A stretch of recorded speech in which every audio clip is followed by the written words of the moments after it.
धीरे बोलो, कोई सुन ना ले।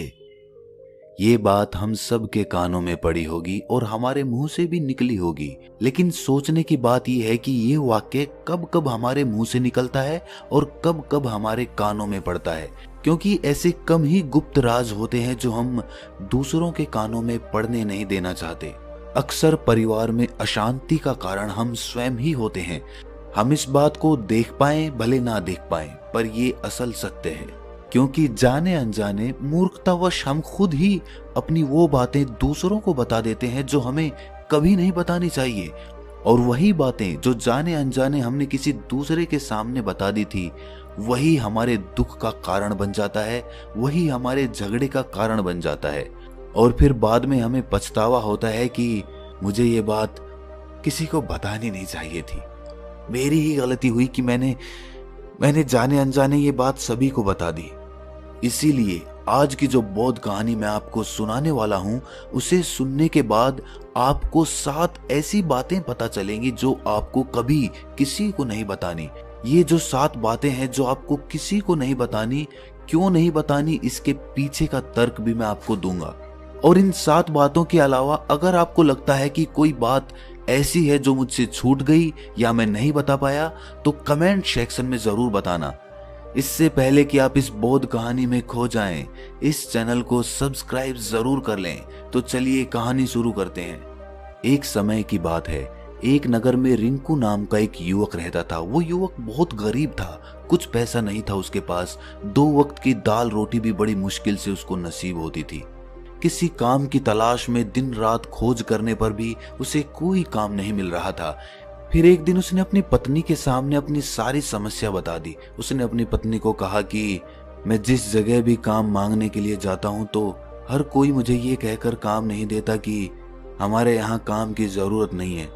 मैं काम की तलाश कर करके थक चुका हूँ।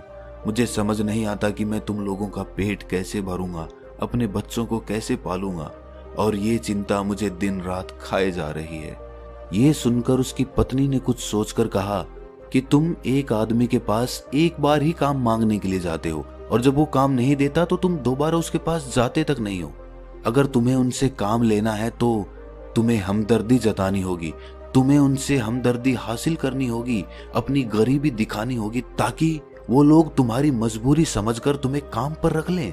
इसीलिए शर्म मत करो, उन्हें अपनी मजबूरी बताओ, अपनी गरीबी बताओ, और इसी उपाय से तुम काम पा सकते हो। ये बात रिंकू के मस्तिष्क में बैठ गई और अगले दिन काम मांगने के लिए वो उसी सेठ के पास जा पहुंचा जहां पर वो पिछले दिन काम मांगने के लिए गया था। लेकिन इस बार उसने हाथ जोड़कर उस सेठ से प्रार्थना की, उससे विनती की कि वो बहुत गरीब है और उसे काम की बहुत आवश्यकता है। वो जो कुछ भी उसे देंगे वो उसमें संतुष्ट हो जाएगा, पर कृपया करके मुझे अपने यहाँ काम पर रख ले। उसकी ये हालत देखकर उस सेठ ने उसे अपने यहाँ काम पर रख लिया। वो रोज वहां पर काम पर जाने लगा। अंदर ही अंदर वो खुश तो था कि उसे काम तो मिला, लेकिन उसे वेतन दूसरे लोगों से कम मिलता था। वही काम जो दूसरे लोग कर रहे थे उन्हें ज्यादा वेतन मिल रहा था और इसे कम वेतन मिल रहा था। जब इस बारे में उसने अपने सेठ से कहा तो सेठ ने कहा कि देखो भाई, तुम्हें काम की जरूरत थी, मैंने तुम्हें काम दिया, मेरा धन्यवाद करने की बजाय तुम मुझसे शिकायत कर रहे हो, ये कैसी भलमनसाहट है। ये सुनकर रिंकू वहीं पर चुप हो गया। बात कहीं ना कहीं सत्य थी, सच थी। सेठ ने तो उसे उसकी मजबूरी के हिसाब से ही काम दिया था और इसीलिए वो उसे अपने अनुसार ही वेतन देता था। लेकिन धीरे धीरे उसने ये बात अपने सगे संबंधियों और अपने दोस्तों को भी बताना शुरू कर दी कि उसका सेठ कैसा आदमी है और उसे कितना वेतन देता है। समय बीतता रहा और रिंकू पूरी लगन के साथ अपना काम करता रहा। लेकिन अब परिस्थितियां बदलने लगी थी। सेठ अब रिंकू से दूसरे लोगों से ज्यादा काम लेता था और उनसे कम वेतन उसे देता था। ये बात रिंकू के मन को बहुत खलती थी। वो दूसरों से ज्यादा मेहनत कर रहा है और उनसे कम वेतन पा रहा है। इससे उसके आत्मसम्मान को बहुत गहरी चोट पहुंची। अब धीरे धीरे उसका मन अपने काम से हटने लगा। उसका मन काम में लगता ही नहीं था।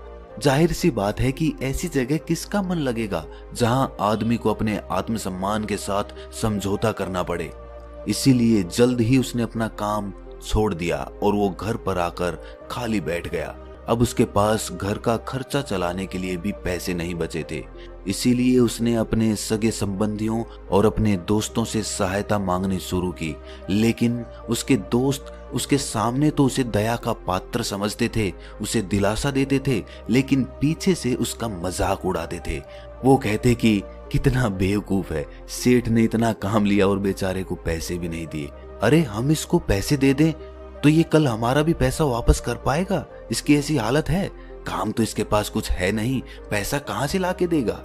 और इसी वजह से रिंकू की हालत दिन ब दिन खराब होती जा रही थी। अब वो दिन रात तनाव में रहने लगा था। वही दोस्त, वही सगे संबंधी जो उसके अपने होने का दिखावा करते थे, वो उसे दया का पात्र समझ रहे थे। उन्हें उसके ऊपर तरस आ रहा था। सब लोग आकर उसे ज्ञान तो बहुत देते थे, लेकिन कोई सहायता नहीं करता था। और अक्सर ऐसा ही होता है, ज्ञान देने वाले तो बहुत मिल जाते हैं, लेकिन मदद करने वाले, उंगली पकड़कर, हाथ पकड़कर आगे चलाने वाले कितने लोग मिलते हैं। एक दिन उसे पता चला कि पड़ोस के गांव में एक बौद्ध भिक्षु आया हुआ है जो बहुत ही ज्ञानी है। रिंकू इतना तनाव में था कि उसे कोई रास्ता नजर ही नहीं आ रहा था। इसीलिए जाने अनजाने वो उस बौद्ध भिक्षु के पास पहुंच जाता है। वहां पहुंचकर वो सीधे उनके पैरों में गिरकर रोने लग जाता है। वो रोते रोते उन्हें अपनी सारी परिस्थिति बताता है। उसे बताता है कि किस तरह उसके सेठ ने उसका फायदा उठाया और उसके सगे संबंधी उसके साथ कैसा व्यवहार रखते हैं। सारी बातें सुनकर बौद्ध भिक्षु ने उसे चुप कराते हुए कहा कि भंते, ये सारी समस्याएं तुम्हारी बुद्धिहीनता, तुम्हारी मूर्खता के कारण उत्पन्न हुई है। अगर तुम्हारे अंदर विवेक होता तो इनमें से एक भी समस्या तुम्हारे चित्त को दुखी नहीं कर सकती थी, लेकिन तुमने अपने अविवेक के कारण, अपनी मूर्खता के कारण खुद ही अपने रास्ते में कांटे बिछा दिए। आज मैं तुम्हें 7 बातें बता रहा हूं जो भूलकर भी किसी को मत बताना, और इन बातों का अनुसरण करते हुए तुम बाहर से मिलने वाले दुखों को तो दूर कर ही सकते हो जो बेवजह दुनिया की वजह से तुम्हारे अंदर पनपते हैं। पहली बात जो किसी को नहीं बतानी चाहिए वो है अपनी मजबूरी। अपनी मजबूरी का दिखावा करके दूसरों का दया पात्र बन के उनकी सहायता लेने की गलती कभी मत करना। हो सकता है कि आज वो तुम्हारी मजबूरी देखकर तुम्हारी सहायता करते, लेकिन कल वो तुम्हारा फायदा उठाने से भी नहीं चूकेगा, और अगर फायदा भी नहीं उठाया तो दूसरों के सामने तुम्हारा मजाक बनाने में वो आदमी कभी नहीं चूकेगा। इसीलिए कभी भी अपनी मजबूरी का दिखावा मत करो। अगर घर में 2 रोटी है, सूखी रोटी है, तो वही खाकर सो जाओ, लेकिन दूसरों को इसके बारे में भनक तक नहीं लगनी चाहिए। जरा आप खुद सोचो, मजबूरी बताने का क्या प्रयोजन होता है एक इंसान का? या तो वो दूसरों से सहानुभूति हासिल करना चाहता है या उनसे कोई आर्थिक मदद चाहता है। लेकिन अगर दोनों ही परिस्थितियां आप देखें तो दूसरा आदमी आपका फायदा उठाने से नहीं चूकेगा, और अगर वो फायदा नहीं भी उठाएगा तो अपनी नजर में तो वो आपको मूर्ख ही समझेगा, बेवकूफ समझेगा, और दूसरों के सामने आपका मजाक तो जरूर बनाएगा। इसीलिए अपनी मजबूरी के बारे में कभी किसी को मत बताना। दूसरी बात जो किसी को भी नहीं बतानी चाहिए वो है अपनी अतीत की गलतियां और भविष्य की रणनीतियां।